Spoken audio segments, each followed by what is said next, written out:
बातमीपत्रात आता पाहूयात गल्लीपासून ते दिल्लीपर्यंतच्या ताज्या घडामोडींचा धावता आढावा। मुख्यमंत्री देवेंद्र फडणवीस यांची राष्ट्रवादी काँग्रेसच्या शिष्टमंडळानं भेट घेतल्यानंतर राज्याच्या राजकारणात पुन्हा एकदा हालचालींना वेग आलाय। या भेटीनंतर राष्ट्रवादी काँग्रेसचे ज्येष्ठ नेते प्रफुल्ल पटेल यांनी माध्यमांशी संवाद साधत महत्त्वपूर्ण वक्तव्य केलं। त्यांनी सांगितलं की जनभावनेचा आदर लक्षात घेऊन लवकरात लवकर निर्णय घेणं गरजेचं असल्याचं आम्ही मुख्यमंत्री देवेंद्र फडणवीस यांना स्पष्टपणे सांगितलंय। प्रफुल्ल पटेल म्हणाले की अजित पवार यांच्या खात्याबाबत तसंच राष्ट्रवादी काँग्रेसशी संबंधित निर्णयांबाबत अनिश्चितता कायम राहू नये अशी आमची भूमिका आहे। राज्यातील सध्याची परिस्थिती, कार्यकर्त्यांमध्ये असलेली अस्वस्थता आणि जनतेच्या भावना लक्षात घेता विलंब न करता ठोस निर्णय घेणे आवश्यक आहे। याच पार्श्वभूमीवर मुख्यमंत्री फडणवीस यांच्यासमोर आम्ही आमची भूमिका मांडली आहे। ते पुढे म्हणाले की अजितदादा हे अनुभवी नेते असून त्यांनी राज्याच्या विकासात महत्त्वाची भूमिका बजावली आहे। त्यामुळे त्यांच्या खात्याबाबत लवकर निर्णय होणे हे केवळ पक्षासाठीच नव्हे तर राज्याच्या प्रशासनासाठीही महत्त्वाचं आहे। राष्ट्रवादी काँग्रेसबाबतही स्पष्ट भूमिका ठरवली जावी जेणेकरून कार्यकर्ते आणि पदाधिकाऱ्यांमध्ये संभ्रम राहणार नाही। येत्या काळात याबाबत लवकरच निर्णय होईल असा विश्वास त्यांनी व्यक्त केला। दरम्यान या भेटीमुळे राज्यातील राजकीय घडामोडींना नवं वळण मिळण्याची शक्यता व्यक्त केली जाते।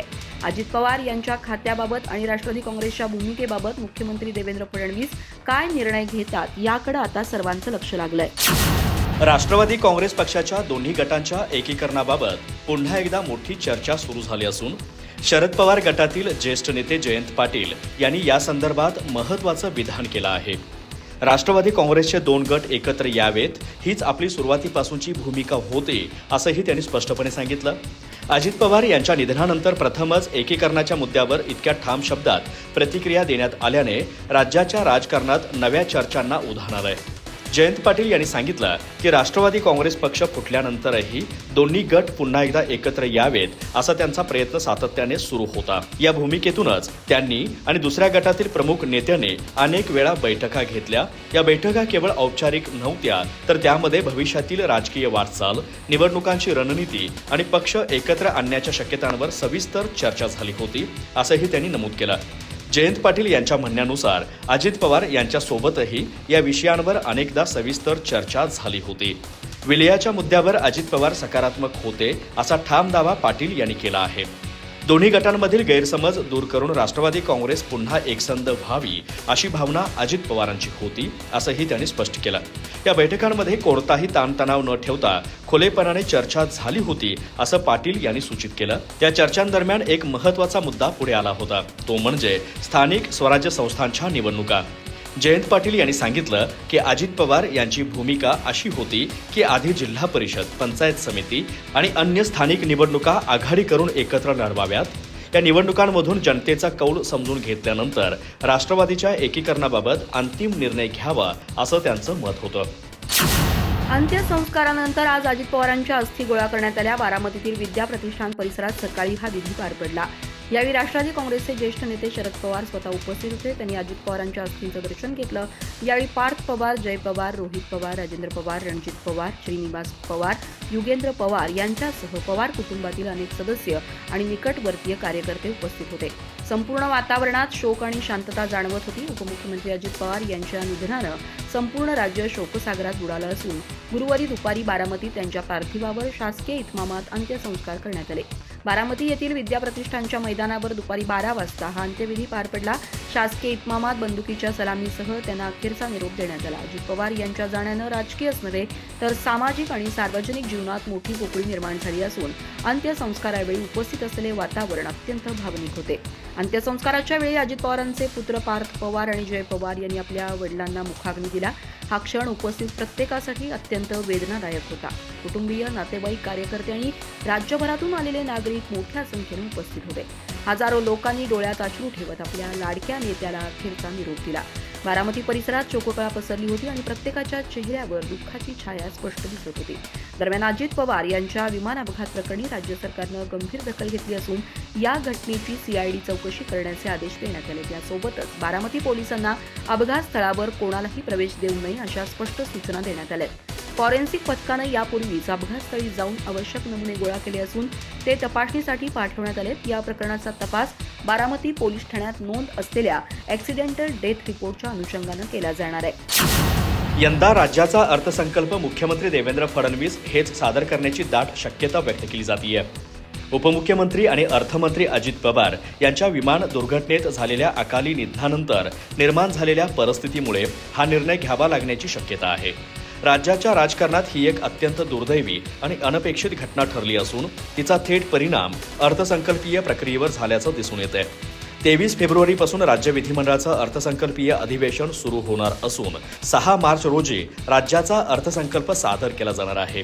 अजित पवार यांच्या निधनानंतर अर्थ खात्याची जबाबदारी नेमकी कोणाकडे दिली जाणार याबाबत अद्याप कोणतीही अधिकृत घोषणा करण्यात आलेली नाही. मात्र सध्याची परिस्थिती पाहता मुख्यमंत्री देवेंद्र फडणवीस स्वतः ही जबाबदारी स्वीकारून अर्थसंकल्प मांडतील अशी शक्यता अधिक वर्तवली जातीय. अर्थ खातं हे राज्यातील सर्वात महत्त्वाचं खातं मानलं जातं आणि या खात्याशी संबंधित निर्णयाचा थेट परिणाम प्रशासन, विकास कामे आणि सामान्य जनतेवर होत असतो. त्यामुळे कोणत्याही प्रकारचा विलंब टाळण्यासाठी मुख्यमंत्री पुढाकार घेण्याची शक्यता राजकीय वर्तुळात बोलून दाखवली जाते. यापूर्वीही राज्याच्या राजकारणात असाच प्रसंग घडलेला आहे. एकनाथ शिंदे मुख्यमंत्री असताना देवेंद्र फडणवीस उपमुख्यमंत्री होते आणि त्यांच्याकडेच अर्थ खात्याची जबाबदारी होती. त्या काळात फडणवीस यांनीच राज्याचा अर्थसंकल्प सादर केला होता. त्यामुळे अर्थसंकल्प मांडण्याचा अनुभव, प्रशासकीय समज आणि आर्थिक धोरणांची जाण फडणवीस यांच्याकडे असल्याने यंदाही ही जबाबदारी त्यांच्याकडेच सोपवली जाईल असा अंदाज व्यक्त केला जातोय. या पार्श्वभूमीवर फडणवीस यांच्या भूमिकेकडे सर्वांचंच लक्ष केंद्रित झालंय. राज्याचे उपमुख्यमंत्री अजित पवार यांचं बुधवारी 28 तारखेला बारामती इथं झालेल्या भीषण विमान दुर्घटनेत दुर्दैवी निधन झालं. या घटनेनं संपूर्ण महाराष्ट्र हादरून गेला असून राज्यभर शोककळा पसरली आहे. गुरुवारी बारामतीतील विद्या प्रतिष्ठानच्या प्रांगणात अत्यंत शोकाकुल वातावरणात शासकीय इतमामात अजित पवार यांना अखेरचा निरोप देण्यात आला. त्यांच्या पार्थिवाला चिरंजीव पार्थ पवार आणि जय पवार यांनी मुखाग्नी दिला. यावेळी उपस्थित हजारो समर्थकांनी अजितदादा अमर रहेच्या घोषणांनी परिसर दणाणून सोडला. त्यांच्या निधनानंतर राज्य सरकारनं 3 दिवसांचा शासकीय दुखवटा जाहीर केलाय. अजित पवार यांच्या अचानक जाण्यानं केवळ राजकीयच नव्हे तर सामाजिक आणि प्रशासकीय पातळीवरही मोठी पोकळी निर्माण झाली आहे. अंत्यसंस्कारानंतर आता या विमान अपघाताच्या तपासाबाबत महत्त्वाची माहिती समोर आली आहे. राज्य सरकारनं या दुर्घटनेची CID चौकशी करण्याचे आदेश दिलेत. यासोबतच बारामती पोलिसांना अपघात स्थळावर कोणालाही प्रवेश देऊ नये अशा स्पष्ट सूचना देण्यात आल्या. तपास प्रक्रियेत कोणतीही छेडछाड होऊ नये यासाठी हा निर्णय घेण्यात आल्याचं सूत्रांकडून सांगण्यात येतं. दरम्यान फॉरेन्सिक पथकानं याआधीच अपघातस्थळी भेट देऊन आवश्यक नमुने तपासणीसाठी गोळा केलेत. विमानाचे अवशेष, जळालेल्या भागांचे नमुने आणि इतर तांत्रिक बाबींची तपासणी सुरू आहे. हा संपूर्ण तपास बारामती पोलीस ठाण्यात नोंद असलेल्या ॲक्सिडेंटल डेथ रिपोर्टच्या अनुषंगानं केला जाणार आहे. CID तपासात फॉरेन्सिक अहवाल, ATC लॉग आणि प्राथमिक माहिती यांचा सखोल अभ्यास केला जाणार असल्याचं सांगण्यात येत आहे. महाराष्ट्राचे उपमुख्यमंत्री अजित पवार यांच्या निधनाच्या धक्क्यातून राज्य अद्याप सावरलेलं नसताना त्यांच्या नावावर सुरू असलेल्या राजकारणावर शिवसेना उद्धव बाळासाहेब ठाकरे पक्षाचे खासदार संजय राऊत यांनी तीव्र नाराजी व्यक्त केली आहे. शुक्रवारी माध्यमांशी संवाद साधताना त्यांनी स्पष्ट शब्दांमध्ये सांगितलं की अजित पवार यांच्या निधनानंतर त्यांच्या नावावर राजकारण करणं अतिशय अमानुष आहे आणि अशा विषयांवर आपण बोलणार नाही. त्यांनी महाराष्ट्रातील सर्व राजकीय नेत्यांना संयम बाळगण्याचं आवाहन करत सध्याच्या दुःखद परिस्थितीत राजकीय चर्चा टाळण्याची गरज असल्याचं नमूद केलं. संजय राऊत म्हणाले की अजित पवार यांच्या पार्थिवावर नुकतेच अंत्यसंस्कार करण्यात आले असून महाराष्ट्र अजूनही त्यांच्या जाण्याच्या दुःखातून सावरलेला नाही.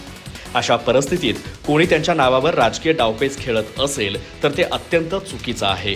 तळागाळातील कार्यकर्ते सुद्धा रडत होते. अशावेळी किमान 15 ते 20 दिवस तरी राजकीय चर्चा नको. त्यांच्या पक्षातील अंतर्गत विषयांवर किंवा त्यांच्या कुटुंबातील निर्णयांवर बोलणं योग्य नाही असंही त्यांनी स्पष्ट केलं. माध्यमांनाही या विषयावर अनावश्यक चर्चा टाळण्याचं आवाहन त्यांनी केलं. पवार कुटुंबियांच्या दुःखाचा उल्लेख करताना राऊत म्हणाले की प्रत्येक कुटुंबाच्या डोळ्यात अश्रू होते आणि वातावरण अत्यंत भावनिक होतं. एका महिलेनं आपला पती गमावला आहे, कुटुंबानं करता पुरुष गमावला आहे. त्यांच्या डोळ्यात अजूनही अश्रू आहेत आणि त्यावर कोण नेतृत्व करणार, कोण पदावर येणार यावर चर्चा करणं माणुसकी शून्य आहे. मंत्री असो किंवा आमदार असो अशा विषयांवर बोलणं अमानुष आहे असं त्यांनी ठामपणे सांगितलं. परिस्थिती स्थिरतावर झाल्यावर राजकीय चर्चांना फाटा देऊ नये असा सल्ला त्यांनी सर्व नेत्यांना दिला आहे. सोशल मीडियावर राजकीय नेत्यांबद्दल आक्षेपार्ह आणि अपमानास्पद भाषा वापरणं एका तरुणाला चांगलंच महाग पडल्याची खळबळजनक घटना नालासोपारा परिसरात समोर आली आहे. उद्धव ठाकरे आणि राज ठाकरे यांच्याबद्दल एकेरी उल्लेख करत अत्यंत खालच्या पातळीवर जाऊन अपशब्द वापरून पोस्ट करणाऱ्या तरुणाला महाराष्ट्र नवनिर्माण सेनेच्या कार्यकर्त्यांनी चोप दिला.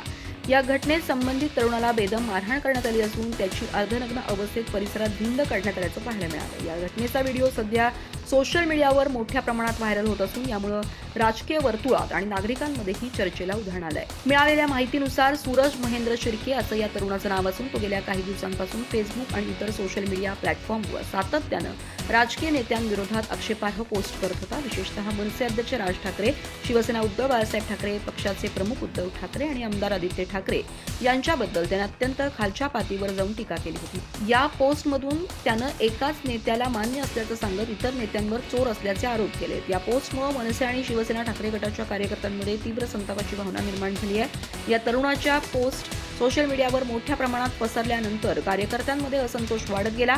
राज ठाकरे आणि उद्धव ठाकरे यांच्याबद्दल वापरलेली भाषा अत्यंत अश्लील आणि अपमानास्पद असल्याचा आरोप कार्यकर्त्यांनी केला. काही पोस्टमध्ये राज ठाकरे यांच्या भूमिकांवर टीका करताना अपमानजनक शब्द वापरण्यात आले होते, तर उद्धव ठाकरे यांच्याबद्दलही अत्यंत अवमानकारक उल्लेख करण्यात आला होता. या प्रकारामुळे ठाकरे कुटुंबियांचे समर्थक एकत्र आले आणि या तरुणावर कारवाई करण्याची मागणी जोर धरू लागली. दोन्ही राष्ट्रवादी काँग्रेस पुन्हा एकत्र येण्याच्या चर्चांना वेग आला असून अजित पवार असतानाच यासाठी प्रयत्न सुरू झाले होते असं राष्ट्रवादी काँग्रेसचे नेते नरहरी झिरवळ यांनी म्हटलं आहे. त्यातूनच नगर परिषद, जिल्हा परिषद आणि पंचायत समिती निवडणुका एकत्र लढण्याच्या निर्णयानुसार जागा वाटप झालं होतं. त्यामुळे पवार साहेब आमचा नक्की विचार करतील असा विश्वास त्यांनी व्यक्त केला. मंत्री नरहरी झिरवळ म्हणाले की दोन्ही राष्ट्रवादी एकत्र येतील, कारण अजित पवार असतानाच त्यांनी यासाठी प्रयत्न सुरू केले होते. नगर परिषदा आणि जिल्हा परिषद, पंचायत समिती यामध्ये एकत्र येत निवडणूक लढण्याचा निर्णय झाला. त्या अनुषंगानेच जागा वाटप झालं. त्यामुळे पवार साहेब आमचा विचार करतील, त्या दृष्टीने आम्ही साहेबांकडे जाण्यापेक्षा साहेब आम्हाला बोलू शकतात किंवा सांगू शकतात, कारण आम्ही आता पोरके झालो आहोत. नरहरी झिरवळ म्हणाले की शरद पवार यांची प्रकृती गंभीर झाली किंवा दोन पक्ष वेगळे झाले तरी शरद पवार हे आतून मार्गदर्शन आणि सहकार्य करत होते. अजित पवार यांना शरद पवारांच्या नावाने एक आधार होता. शरद पवार पक्षाच्या भवितव्यासाठी निर्णय घेतील. मंत्री नरहरी झिरवळ म्हणाले की सर्व नागरिकांची अशी मागणी आहे की वहिनींना मंत्रिमंडळात समाविष्ट केलं पाहिजे. पवार कुटुंब एकत्र आलं पाहिजे. पवार कुटुंबानं एकत्र राहणं गरजेचं आहे. हे सर्वसामान्य नागरिकांची मागणी आहे. अनेक नेत्यांना अजित पवार गेल्याने खूप त्रास होत आहे. अजित पवारांच्या आठवणी कायम सोबत राहतील. अजित पवार यांच्यासारखा नेता होऊच शकत नाही. अधिक माहिती आणि ताज्या घडामोडींसाठी आजच आमचे चॅनल सबस्क्राईब करा.